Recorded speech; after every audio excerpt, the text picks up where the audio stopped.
अधिदेवता हमारे आयुर्वेद के, वहीं से जो है इस आयुर्वेद का जो अवतरण हमारे शास्त्रों में प्राप्त होता है। तो ये जो अवतरण हुआ, इसमें जो ग्रंथ आदि रचित हुए उनको संहिताएं ऐसे कहा जाता है, और इन संहिताओं में बहुत ही रोचक ऐसा इस आयुर्वेद का वर्णन मिलता है कि किस लिए हुआ इस आयुर्वेद का उद्भव। तो लोग जो है एक समय पे ऐसा हो गया था कि बहुत आलसी हो गए थे, बहुत ज्यादा सुख में व्यस्त हो गए थे, तो बहुत ज्यादा उनमें लोभ और आलस्य उत्पन्न हुआ। तो उनको देखकर ऋषियों को बहुत ज्यादा दुख हुआ। ये जो ऋषि होते हैं वो भूतेषु अनुक्रोशम ऐसे होते हैं, माने उनको बहुत ज्यादा हम लोगों पर, हम जो लौकिक लोग हैं उन पर बहुत दया होती है। तो हम पर उनकी दया हुई और उन्होंने इंद्र जी को भेजा, और भरद्वाज जी भी उसमें उपस्थित हुए, और जो है आयुर्वेद का अवतरण हमारे समाज में हुआ। तो ऐसा नहीं है कि ये नहीं था, पहले नहीं था। तो ये जो है आयुर्वेद, ये एक तरह का समझिए रिवर है या नदी है। तो नदी या जल ये कभी था नहीं था ऐसा होता ही नहीं है, अनादि है और अनंत है, सदा शाश्वत तरह से विद्यमान है। तो ऐसे जो शाश्वत जो शास्त्र है, इसका आपके जीवन में आज से प्रवेश हुआ है और आपके कुटुंब में। तो जैसे पानी जीवन के लिए बहुमूल्य है, तो पानी ऐसा कभी नहीं होता कि आपके लिए जरूरी नहीं था। उसी तरह से आयुर्वेद जो है आपके हर एक पहलू को छूता है और छू सकता है। और इसी के बारे में बहुत ज्यादा स्टैटिस्टिक्स आदि विद्यमान है जो बताते हैं कि आयुर्वेद जो है $1 ट्रिलियन इंडस्ट्री होने वाली है 224-25 में आदि आदि। तो वो ये सब जो है एविडेंस है इस बात का कि अनंत है ये धारा आयुर्वेद की, और इसमें हमको और आपको वो सब जो है अपने प्रयोजन से हमें जो है पुलकित करने वाली है।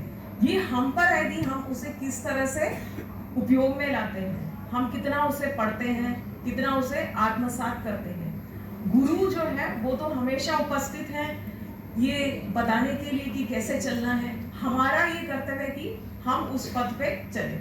आयुर्वेद की विद्यमानता तो है, और वो हर एक जो पहलू है हमारे जीवन का उसको प्रभावित करती है। माने जो अष्टांग आदि बाद में जो फलित हुए या उनका जो ओरिजिन हुआ, वो अष्टांग आदि परंपरा आज भी केरल में विद्यमान है, और हमारे आज जो समाज है उसमें भी उसकी बहुत ज्यादा उपस्थिति पाई जाती है। अष्टांग आयुर्वेद जो है, ये हमारा कभी कभी ऐसा मानना होता है कि सिर्फ मॉडर्न मेडिसिन में ही सुपर स्पेशलिटीज आदि हैं। ये जो स्पेशलाइजेशन कहते हैं ना कि कार्डियोलॉजी है या फिर एंडोक्राइनोलॉजी है, नेफ्रोलॉजी आदि है, तो हमें लगता है कि आयुर्वेद में वो विद्यमान नहीं था, पर ऐसा नहीं है, पहले से विद्यमान था। और उन्हीं को 8 अंगों में जो है विभाजित करके गुरुजनों ने दिया, और उसका फिर आगे विकास हुआ। तो ये जो सभी जो अंग है, माने बाल रोग है, फिर स्त्री रोग है, फिर रसायन तंत्र है, फिर जो ओल्ड जीरियाट्रिक्स है, इस सभीयों में जो है आपको जो है आयुर्वेद सहायपूर्ण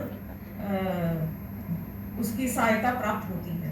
तो अब एक उदाहरण से सुन लीजिए कि जैसे कि पानी कभी पीना है और कितने प्रमाण में पीना है, किसको पीना है, कभी नहीं पीना चाहिए, कितना पीने तो लाभ होगा, आदि आदि।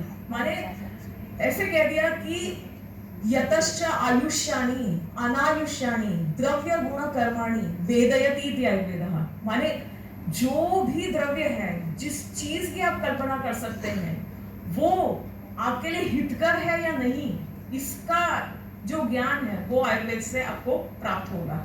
आप पाते हैं कि जो आधुनिक शास्त्र है वो थोड़ा गड़बड़ा सा है। क्यों? क्योंकि उसमें जो कहा जाता है कभी कभी वो फिर पलट देते हैं कि नहीं, जो कॉफी है कभी कह देंगे कि वो हृदय के लिए अच्छा है, कभी कह देंगे चाय हृदय के लिए अच्छी है, आदि आदि। तो इसमें जो है परिवर्तन होते रहता है उनके क्लेम्स में।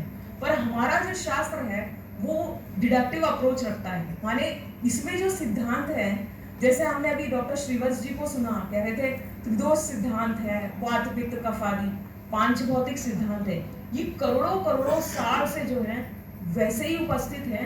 सिर्फ एक ही चीज है कि पानी को आप किस कंटेनर में लेते हो उस तरह का उसका शेप होगा, ठीक है। अगर आप बड़ा पतीला लेंगे तो उस तरह से, छोटा लेंगे उस तरह से, पानी के जैसे ही।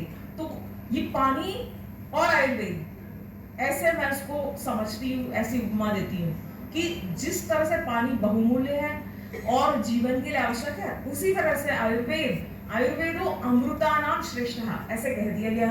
माने आयुर्वेद जो है अमृत के समान है। जैसे अमृत का ग्रहण करने पे आप अमर हो जाते हैं, उसी तरह से अगर आप आयुर्वेद के सिद्धांतों का पालन करोगे तो आप अमर हो जाओगे, आप निरोगी रहोगे। और इसी की पराकाष्ठा आप देखते हैं, इसको देखा हमने कोविड के दौरान कि वहाँ पे बहुत ज़्यादा ऐसी प्रचिति थी कि आप स्वास्थ्य की रक्षा कैसे करेंगे, आप इम्यूनिटी को कैसे बनाए रखेंगे। तभी आपने देखा कि योग और आयुर्वेद की जो दवाइयाँ थी उन्होंने ही हमें जो है जैसे कहा हस्तालंबो विसर्जितम, माने जैसे कोई गिरने वाला हो उसको किसी ने सहारा दे दिया और उसे पकड़ के जो है उठा लिया। उसी तरह से आयुर्वेद ने सारे समाज को जो है अपना हेल्पिंग हैंड दे दिया, अपना हाथ दे दिया, मदद दे दी। और जो रोगी होने वाले थे, बहुत ज़्यादा बीमार होने वाले थे रेस्पिरेटरी डिजीजेस आदि से, उनको जो है हाथ देकर उनको ऊपर ले लिया, उनको जो है पार कर लिया उस दलदल से, कोविड की दलदल से।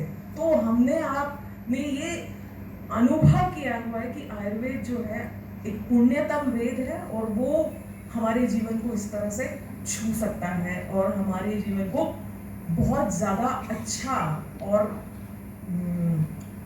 प्रभावी बना सकता है। ये सब जो बताते हुए हमें ये भी भूलना नहीं चाहिए कि जो अथर्ववेद है यही है आयुर्वेद का जो मूल वेद है, जहाँ से ये उद्भव हुआ। तो आयुर्वेद को जो है अथर्ववेद का उपवेद भी कहा जाता है। मैं अपने 2 शब्द जो है इस मंत्र से समाप्त करूंगी जो अथर्ववेद से ही लिया गया और हम सब उसको जानते हैं। वो कौन सा है?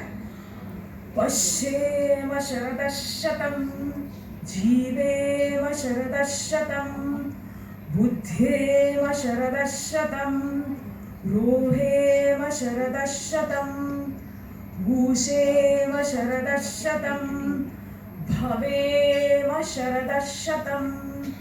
मेरे सारे जो गुरुजन यहाँ उपस्थित हैं, सशरीर और जो जिनका आशीर्वाद मुझे लाभ हुआ है, वो सबको मैं जो है ये अपना व्याख्यान या 2 शब्द जो है समर्पित करती हूँ। मुझे सर जिन्होंने मौका दिया, डॉक्टर मोहनन सर, और मुझे जो प्रेरित किया डॉक्टर एकता मैम, डॉक्टर सुरभि मैम, और जो भी मेरे साथ रहे वो सब लोगों को जो है मैं धन्यवाद ज्ञापन करती हूँ। और आपने मुझे इतनी ध्यान से सुना, इसके लिए बहुत बहुत धन्यवाद।